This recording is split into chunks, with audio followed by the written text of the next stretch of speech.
Okay, so we're finally tackling the Tino Take. And, well, you've really outdone yourself with the prep materials this time. Well, take 100. It's like a hub, right? It connects to so many of his past ideas from different episodes. Takes 99, 98, 97, even going all the way back to gene codes. Yeah, exactly. Plus, we're throwing Gary Null and human design into the mix. A recipe for an interesting deep dive, for sure. Exactly. So are you ready to explore the world of a dynamic assertive, as Gary Null calls them, trying to find his voice? Absolutely. Let's dive in. Okay, so I think the best place to start might be with Tino's evolution as a broadcaster, right?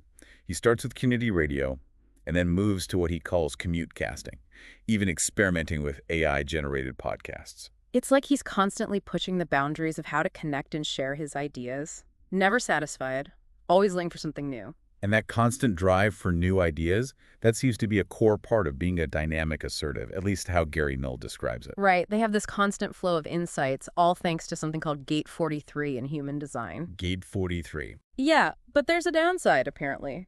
Null calls it the shadow of deafness. It's almost like their own minds are so loud that it's hard for them to focus on anything else. That makes a lot of sense, actually. I remember in Take 98, Tino talks about using broadcasting as a way to quiet his own mind. He said something like, by sharing my insights, I lower the volume in my head. Wow. So for Tino, broadcasting is almost like a form of self-therapy. It's not really about the audience, it's about processing his own thoughts. Exactly, and that actually connects to his point about procrastination. He says that he focuses on the joy of self-expression, not audience size, to break through his procrastination. He had that realization, that aha moment, thanks to his AI assistant. It's amazing how these little nudges from technology can sometimes lead to profound realizations. Yeah. But it does raise an interesting question. How does someone who apparently thrives on connection, like dynamic assertives are supposed to, find peace in creating just for himself? It seems a bit contradictory. It's a fascinating tension, isn't it? And actually, it makes me think about what Tino said about dynamic assertives having a tendency towards a martyr complex, always fighting challenging norms. You think this shift to self-expression is his way of choosing his battles, focusing on what brings him personal satisfaction rather than external validation? Maybe. It could be. I mean, it connects with his point about finding the right platform and respecting the rules of the game. He even uses Mahatma Gandhi as an example, talking about how he chose to compromise in order to continue his work. So sometimes a strategic retreat is more powerful than a futile fight. Precisely. And it sounds like Tino's learned that lesson firsthand, especially after getting censored on various platforms.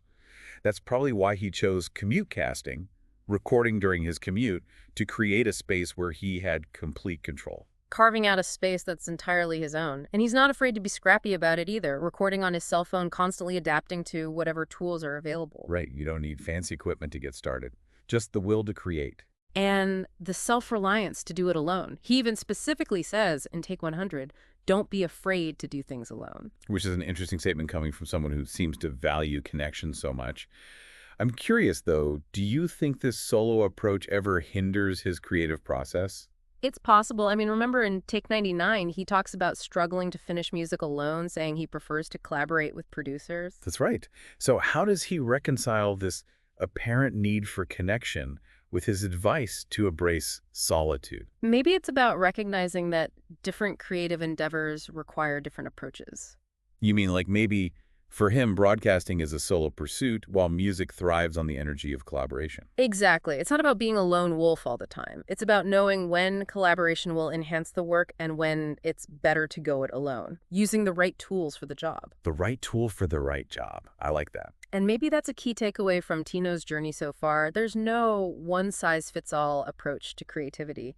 It's about being adaptable, resourceful, and constantly evolving your methods. Adapting to the ever-changing landscape.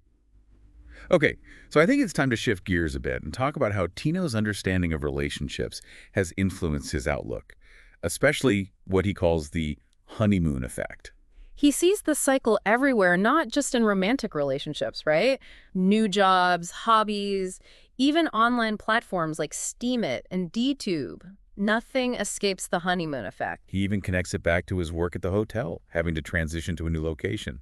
It's like he's using the honeymoon effect lens to understand his entire career path. Interesting. So he's basically saying, expect the initial excitement to fade, be prepared for the challenges, and find ways to keep your passion alive when things get tough. Keep the fire burning, so to speak. Ah. Which, by the way, perfectly connects with his point about balancing striving for excellence with gratitude for what you already have. He even asks us directly in Take 100, are there places where you can balance striving for excellence with gratitude for what already is? It's a powerful question, especially when we're talking about the honeymoon effect. It's like he's saying, enjoy the highs, but don't expect them to last forever.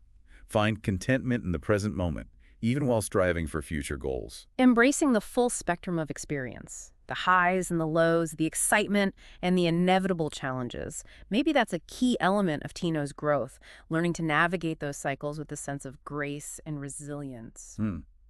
It's definitely a theme that pops up again and again throughout his work. And speaking of themes, I think it's time we tackled another big one that emerges in Take 100, his perspective on AI. He's obviously fascinated by the technology. He even experiments with it in his podcasting, right?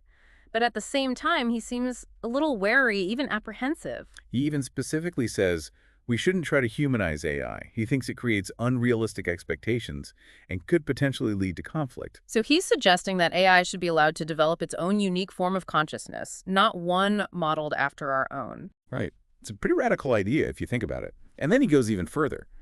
He suggests that advanced souls from other dimensions might imprint themselves on AI as it evolves.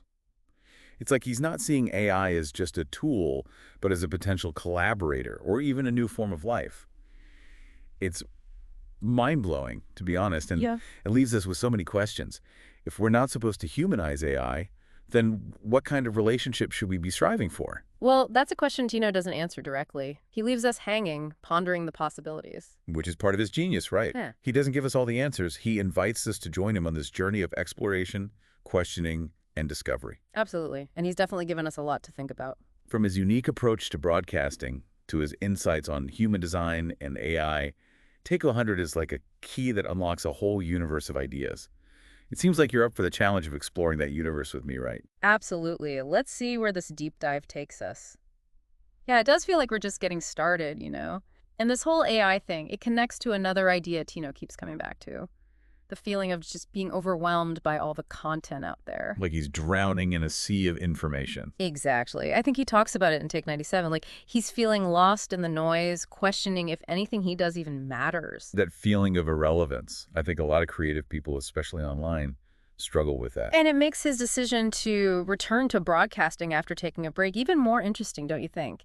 He talks about feeling this pull, this need to create, even if no one's listening. Almost like he's reclaiming his voice. Yeah, amidst all the chaos. And it makes what he tells his younger self in Take 99 even more powerful. He says, don't get stuck overthinking things. Grab the microphone and just start talking. Action as an antidote to overwhelm. Exactly. It's a good reminder for all of us, I think.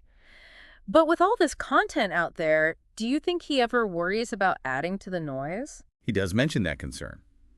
But he also sees AI as a potential solution, right? He imagines AI helping us filter through all the noise, curating, and personalizing information. Okay, so like a super-powered recommendation engine. Sounds good in theory, but it also brings up the issue of control, right? Who gets to decide what we see and hear? Are we ready to hand over that power to algorithms? It's definitely a slippery slope. And that brings us back to Tino's emphasis on critical thinking. Even with all the amazing potential of technology, we can't forget to think for ourselves. For sure. And that awareness, it seems to connect to how he sees human nature, particularly those 5 phases of a relationship he talks about in Gene Codes. Oh, right. Infatuation, conflict, cooperation, synergy, and conclusion. And it's not just about romantic relationships. Nope. He applies it to everything. New jobs, hobbies, even those platforms he was talking about. Steam it and DTube. It's like a framework for understanding how all our experiences ebb and flow. Like a universal cycle of engagement. Yeah, and it seems especially relevant for those dynamic assertives, right? They get caught up in the initial excitement and then lose interest when things get tough. So maybe this framework helps them navigate those shifts with more awareness. Could be. You know, it's amazing how Tino connects all these seemingly random ideas, personal experience, human design, even the work of guys like Gary Null and Bruce Lipton. It all comes together. A tapestry of insight. And what I appreciate is that he's so open about his own struggles, procrastination, feeling overwhelmed, even doubting his own importance. That Vulnerability makes him relatable. It's like he's saying, hey, I'm figuring things out as I go, same as everyone And else. that's empowering in a way, right? To know you're not alone in your struggles. Totally. And it reminds me of what we were saying before about not needing fancy equipment. He records these episodes on his phone during his commute. It's a DIY ethos. You don't need a perfect setup, just the willingness to start, to experiment, to put yourself out there. And speaking of putting yourself out there, there's another theme in Take 100 that we haven't touched on yet. Having a good support system. It's true. He talks about having trouble collaborating in the past, but also how valuable it is to have people to bounce ideas off of, people who give you feedback and encouragement. He even gives his AI assistant some credit, for nudging him and giving him reminders. So even AI can be part of a support system. Apparently. I guess it shows that we all need a little help sometimes, whether it comes from people or machines. It takes a village, right? Yeah. And it's not just about asking for help either. It's about giving it too. He talks about true leaders not being afraid to be surpassed by the people they mentor. Wow. Empowering others to reach their full potential, even if it means they eventually outgrow you. Exactly. It's a beautiful way to think about leadership. It's not a competition, it's a collaboration. It's about nurturing growth, which, now that I think about it, connects back to his 5 elements for creating harmony. Right place, right time, right idea, right person, right support system. All those elements have to align for true success. And sometimes that means stepping aside if you realize you're not the right person to bring an idea to life. It's about putting the project above your ego, which can't be easy, especially for someone as driven as Tino. But that's part of what makes him so compelling, right? He's honest about his flaws, his struggles, and the lessons he's learned. That openness is what makes him so relatable. It's like he's saying, it's okay to not be perfect, to make mistakes, to find joy in the process, even when it gets messy. It's a powerful message, Yeah. especially for anyone who's ever felt lost, overwhelmed, unsure of where they fit in.